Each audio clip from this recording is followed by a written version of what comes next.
Okay, let me start off by asking few questions.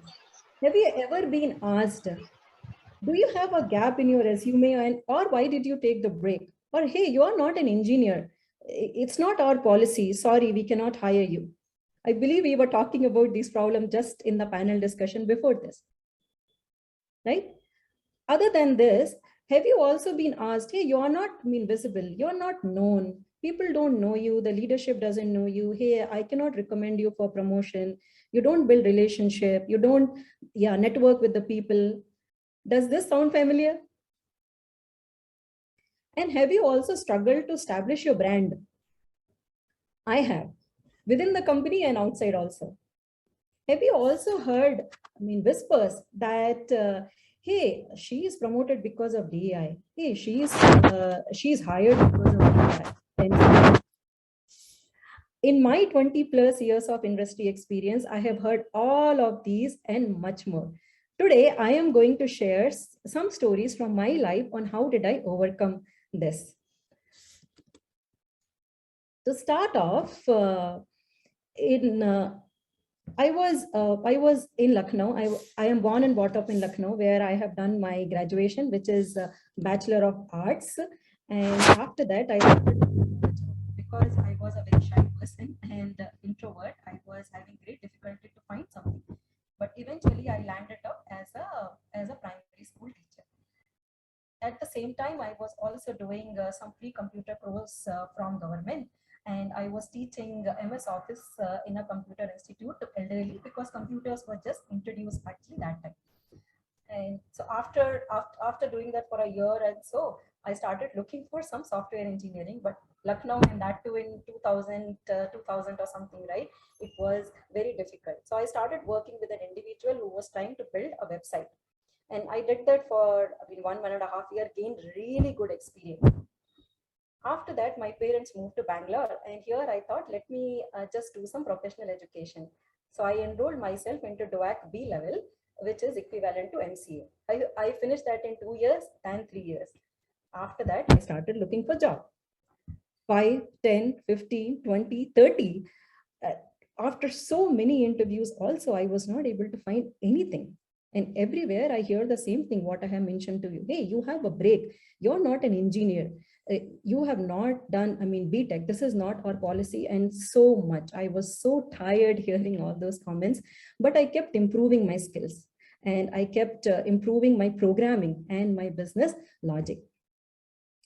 So after just so many trials and all, it was that one company and one manager who believed in my skills, and they said that your written examination which you have done, we have not seen that in past few years. It is so clear, so well written and explained, that we are very, very impressed and we would like to hire you. And that's how it has started.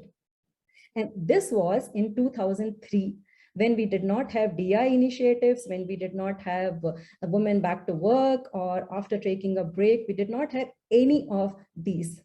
But that time also, what has paid off is consistent efforts and keep upgrading my skills is what has worked out. And I'm talking about 2003. If you're trying to guess my age with 2003, maybe you can. This was, and I feel happy sharing that if it inspires people. Coming to the next one, fast forward, I was made technical manager, and after some time I have started hearing the comments, hey, you're not visible, you people don't know you, and so on, whatever I have mentioned to you earlier, right? All those sorts of questions I have heard. So what did I do?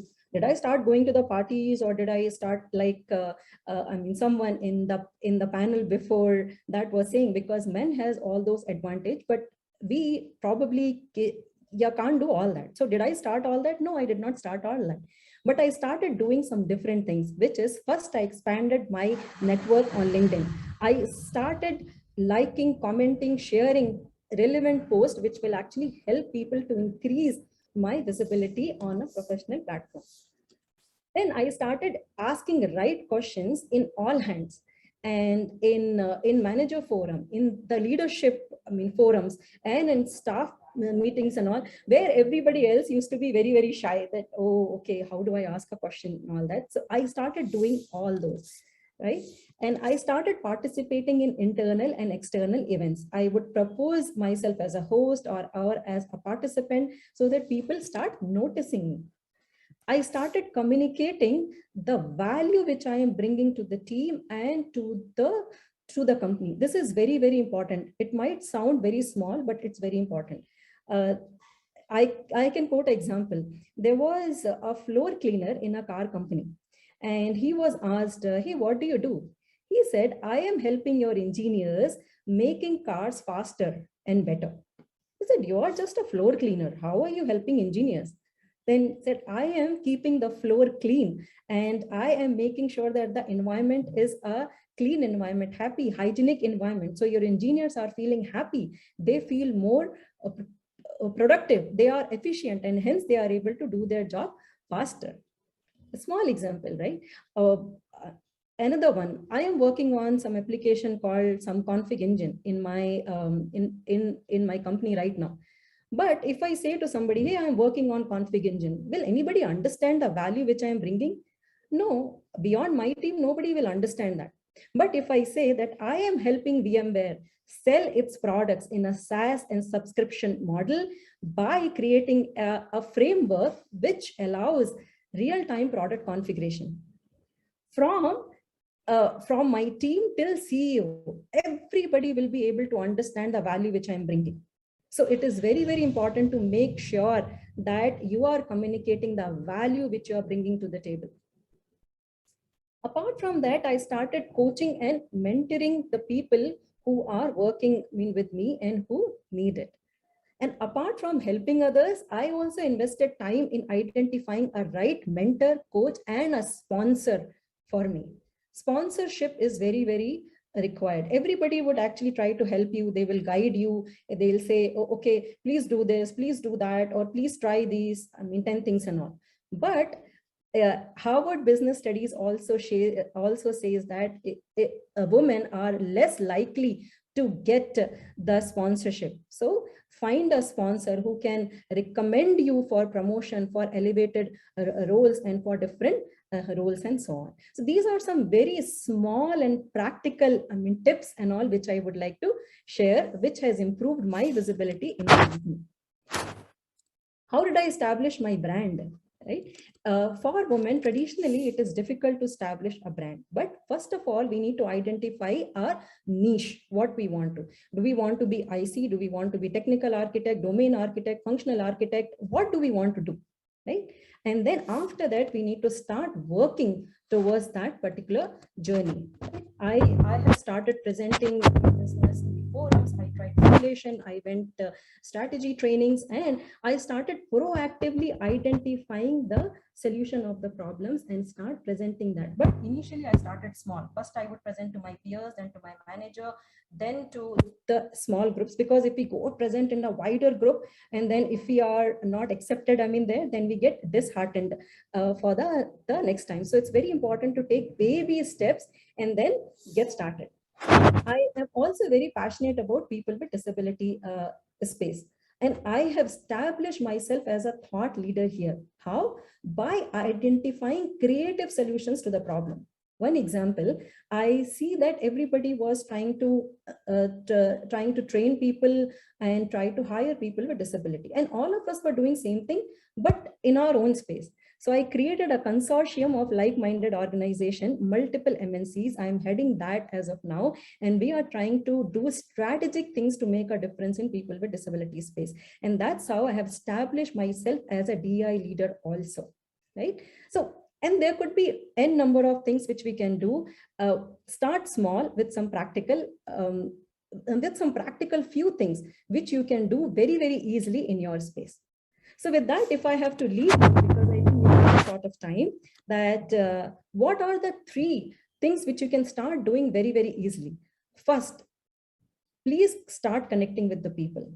Second thing is that please start communicating your value. Third thing, find a sponsor who is able to recommend you for elevated roles or promotions or multiple other things apart from the mentor and a coach. So that would be from me. Thank you so much for listening to me, and thanks a lot for giving the opportunity. I really enjoyed, and I am humbled to join this. Thank you. Okay, back to you. Thank you very much, Varsha. Thank you. Yes, thank you very much, Varsha. I think we were all intently listening because the story actually flowed like a story, right? So, and you broke it up into practical tips and tricks in between all your, journeys and ups and downs that you've faced. So that's great, because that's what we want to hear, right? We want to hear about real, like, women like you who've been there, done it, and is continuing to do it, despite the challenges. And it's a learning process all the way, right? Thank you very much indeed, Varsha. I think we have 2 minutes. Yeah, I think we're right on time. So thank you for that rather concise and inspiring story. I hope all of you all enjoyed this. Thank you very much, Varsha. And I would like the audience to please stay on, because we have some amazing sessions coming up for you in the next 1 hour. So please stay tuned. Thank you, Varsha. We'll see you soon at the conference. All right. I'm hoping that all of you all are having a good time so far at the conference, because we have been, and really reimagining women's careers has never been so real for us, and it's happening live. All right, so we're continuing with panel discussion number 3 for the day, which is reimagining women's climb to leadership. The future is now for women in leadership, yet we're so far away from our goal. Why is it? And what can we do to make this happen? I'm extremely thrilled to welcome Shuchita Basu, who's the moderator for this panel discussion, Global Diversity, Equity and Inclusion Programs Head at Atos Group. She will be moderating this discussion, joined by Aarti Bharadwaj, Vice President, Advanced Facilities Growth and Sales at Jacobs, Geeta Ramamurthy, Managing Director, KBR India at KBR, Rajita Singh, Head Human Resources, Broadridge Financial Solutions, and Sonali Mungale, Director, People and Capability at MasterCard. But before we delve into this session, we have another quick video for you just to bring you back to what we're going to discuss.